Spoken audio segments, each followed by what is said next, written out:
پاکستان نے امریکہ سے فورن military financing اور فورن ملٹری سیلز بحال کرنے پر زور دیا ہے۔ پاکستانی سفیر مسعود خان نے واشنگٹن میں تقریب سے خطاب کرتے ہوئے کہا کہ پاکستان اور امریکہ نے سیکیورٹی فریم ورک کا دوبارہ آغاز کرنے کا فیصلہ کیا ہے، جبکہ امریکہ نے پاکستان سے IMF اصلاحات پر آگے بڑھنے کا مطالبہ کر دیا۔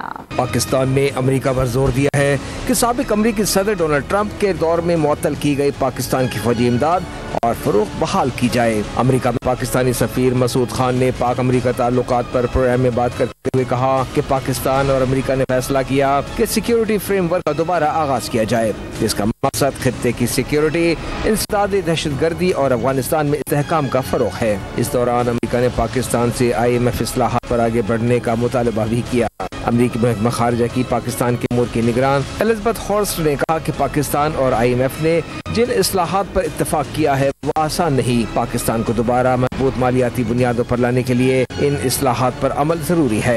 مزید قرضوں سے بچنے اور معیشت کو ترقی دینے کے لیے پاکستان یہ اقدامات کرے۔